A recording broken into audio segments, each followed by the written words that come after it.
Bonjour à tous, je vous fais cette vidéo aujourd'hui qui va être un petit peu plus longue que d'habitude. On va parler de communication animale, on va parler également de télépathie, d'âme, de potentiellement sur les croyances de chacun. Encore une fois, je vous donne juste une version, une compréhension que j'en ai du terrain, d'une certaine manière également, de ce que j'ai pu canaliser, ce que j'en comprends, ce que j'ai pu donc échanger avec, on va dire, différentes énergies.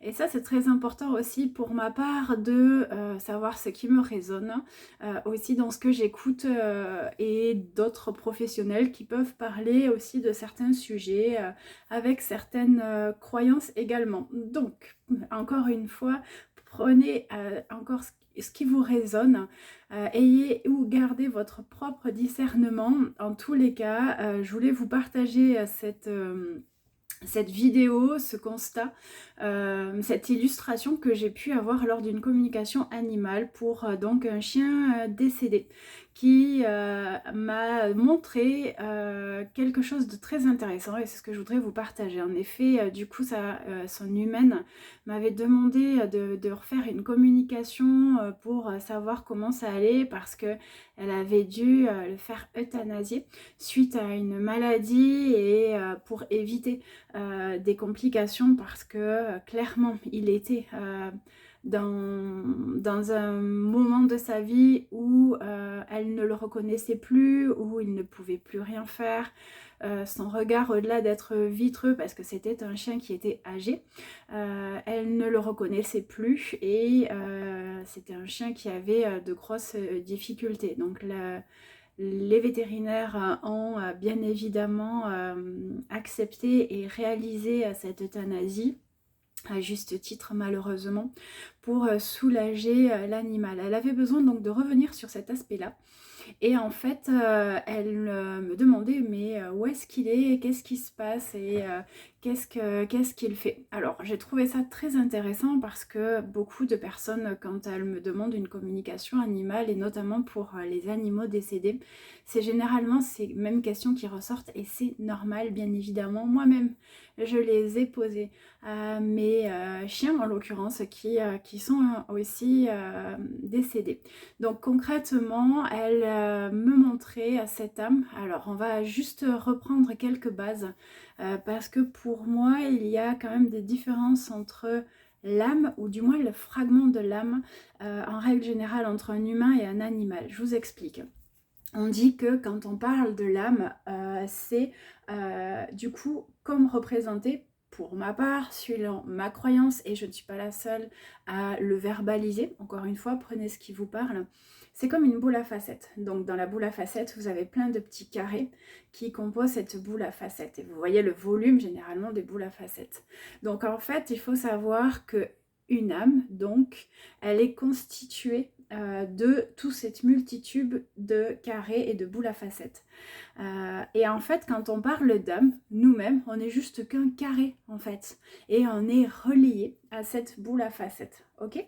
Et en fait, quand du coup, on est incarné, et quand on se désincarne, on est toujours en lien avec cette boule à facettes. Et également aussi avec les humains ou les animaux avec lesquels on est en lien ou avec lesquels on a partagé un bout de notre vie. Et donc elle me montrait, enfin il me montrait cet animal en l'occurrence que il était, alors c'est là où c'est pour moi intéressant aussi de dissocier ça, c'est que les chiens se retrouvent généralement ensemble. Je vais vraiment faire de la généralité et simplifier les choses. On va dire que les mêmes races, même si ce sont des chiens croisés, peuvent être donc ou revenir ensemble. Donc encore une fois, ce carré est associé avec cette grosse bouse à facettes, mais aussi est associé donc avec un autre égrégore, comme on pourrait appeler. Un égrégore, qu'est-ce que c'est? C'est un ensemble donc d'entités. Ça peut être aussi l'égrégore, un courant de pensée, mais on va s'arrêter à, à ce rassemblement d'entités, en l'occurrence, on va dire, prenons une race au hasard, Labrador. Ça peut être encore une fois Redriver, croisé Labrador, voilà, encore une fois, tout ça, donc ces boules, elles sont reliées, interconnectées, mais elles sont aussi reliées au plan de la planète Terre en l'occurrence et ou des humains avec lesquels ils ont été en lien. Pourquoi je vous dis ça? Parce qu'en fait, si vous voulez, donc ce chien expliquer à son humaine que il était avec les autres, pas forcément en lien tout le temps avec elle, parce que forcément les animaux sont souvent plus détachés ou plus rapidement détachés de leur corps physique, de la matière, parce qu'ils n'ont pas le même lien que nous. Encore une fois, je vais faire des généralités. Ce qui est important à savoir, c'est qu'en fait, quand il lui expliquait ce lien, la personne comprenait, c'est-à-dire que le fait d'avoir fait cette communication animale pour prendre de ses nouvelles, le lien, il y était toujours. Imaginez un fil, on parle souvent d'un fil doré ou un fil argenté qui relie donc l'âme au corps physique. Quand on part, on a encore quelque chose qui ressemble à un fil, on va le dire comme ça, et il a pris cette métaphore d'un fil violet, et un violet sombre, ok? Et en fait, il a expliqué qu'à chaque fois qu'elle avançait, qu'elle grandissait, il y avait une couleur qui changeait de ce fil, qui devenait plus rose. Et en fait, il comprenait, il expliquait à son humaine que quand elle grandissait, elle évoluait dans le deuil, parce qu'on avance toujours dans le deuil, hein, on ne fait pas le deuil comme ça, et encore une fois, on chemine toujours, que ce soit pour un humain ou pour un animal, peu importe. Et en fait, elle expliquait littéralement que quand ce fil serait plus pâle, voire blanc, et jusqu'à translucide avec des reflets multicolores, là en fait le lien serait parfait entre eux et serait neutre. Et ça ne veut pas dire qu'à ce moment-là ils se rompent, parce qu'ils ne seront jamais. Mais c'était pour vous dire que l'humain avait avancé sans ou malgré la douleur ou le manque de l'animal sans ce rapport physique. J'ai trouvé ça très très important parce que du coup elle avait besoin de cet éclairage, elle avait besoin de comprendre aussi quelque part comment ça se jouait de l'autre côté et pourquoi et comment est-ce que ça se passait au final. Et ce qui était très intéressant aussi, parce que c'est pas la première fois que ça m'est arrivé, il expliquait aussi qu'il y avait un petit chien beige qui était venu quand il a été euthanasié, un peu comme au fond d'un couloir ou d'un tunnel. Prenez l'image qui vous parle. Et quand il l'a reconnu, ce petit chien, en fait, il a su qu'il était revenu un peu comme chez lui et ou à la maison. Pourquoi je vous dis ça? Parce qu'il n'est pas rare de voir chez les humains, en tous les cas c'est ma croyance, mais aussi parce que je l'ai observé à plusieurs reprises pour des accompagnements de fin de vie notamment, donc, mais aussi sur les chiens. C'est ce que je disais à un moment donné, j'ai connu aussi des départs avec une haie d'honneur, clairement, de chiens qui étaient déjà partis et un en face qui l'attendait comme si, allez, viens. Donc, ça ne nous empêche pas la douleur, ni l'acte et la profondeur de ce moment, bien évidemment, de la fin de vie, avec beaucoup de respect quand je parle de ça.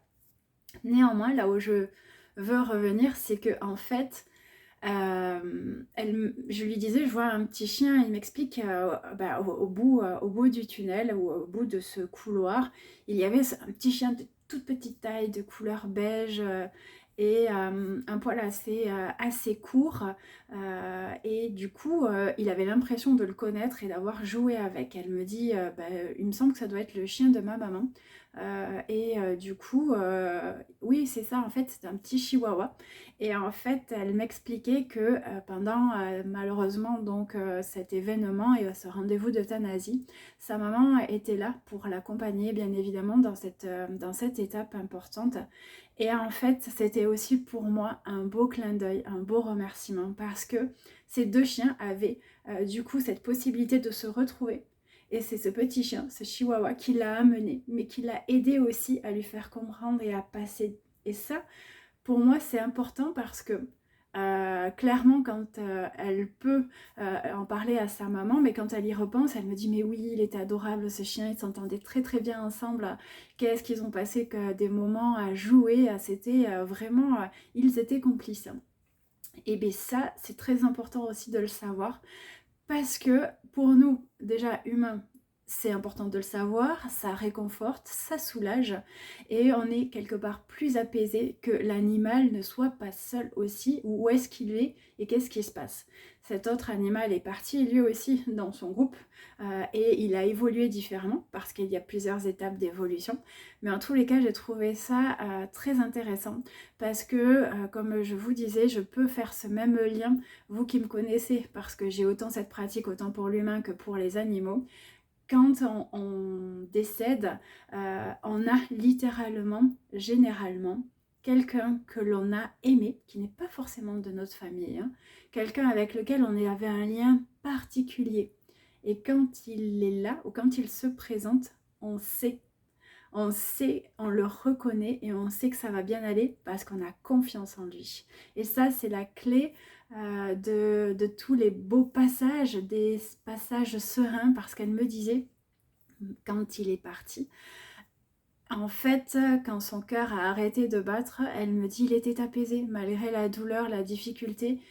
Il avait du coup un visage serein, il avait une tête libérée, apaisée. Elle me disait c'est pour ça que j'avais peur de n'avoir pas pris la bonne solution de l'euthanasie, parce que c'est toujours délicat de savoir quand est-ce que c'est le bon moment, est-ce que c'est vraiment nécessaire, est-ce qu'il faut ou pas.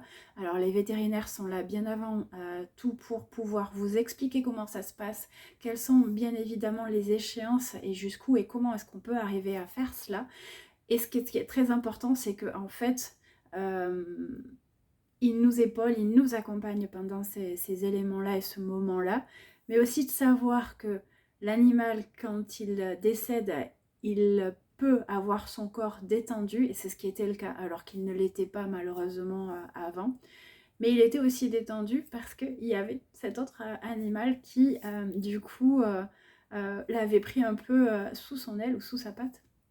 Et ça s'était très bien passé parce qu'il m'expliquait que il se sentait aussi chez lui là où est-ce qu'il était et qu'il ne voulait pas qu'elle soit en peine parce que lui il était bien.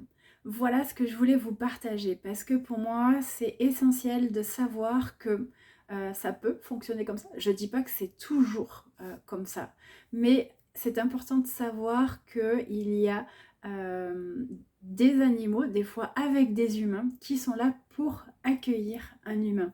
Ça aussi je l'ai vu. Et je l'ai vu il y a pas si longtemps que ça, je crois que c'était la semaine dernière, pour un soin du coup sur un humain, un soin énergétique où une personne avait du mal à faire un deuil parce que quelque part faire un deuil prend un certain temps et du coup elle m'expliquait que voilà, il y avait encore beaucoup de choses qui était présent dans sa vie et c'était normal parce que c'était le départ de quelqu'un qui était quand même assez récent. Et il me montrait du coup ce petit chien qui était un petit peu frisé de poils et du coup elle me dit oh, si c'est lui, oh là là qu'est-ce qu'ils ont passé un temps adorable ensemble, il ne le lâchait pas.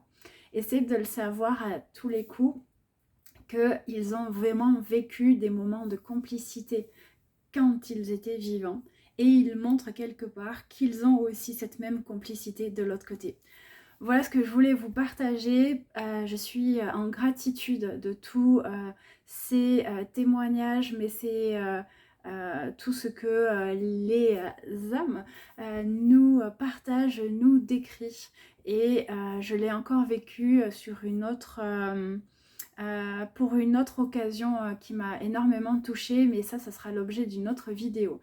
En tous les cas, si vous avez des questions, n'hésitez pas à me les mettre en bas de cette vidéo, si vous voulez qu'on revienne sur un sujet, si vous voulez qu'on en développe un autre, je me ferai un plaisir de vous répondre et également de le partager en vidéo parce que je trouve que c'est aidant. À un moment donné de ma vie, ça m'a aidé aussi. Donc n'hésitez pas. En attendant, je vous remercie. Partagez-la si ça peut aider quelqu'un que vous connaissez qui a été ou qui est dans ce moment difficile de fin de vie pour pouvoir un peu avoir des retours d'expérience et de témoignages. En attendant, moi je vous dis à tout bientôt et je vous remercie grandement pour votre confiance. Bye!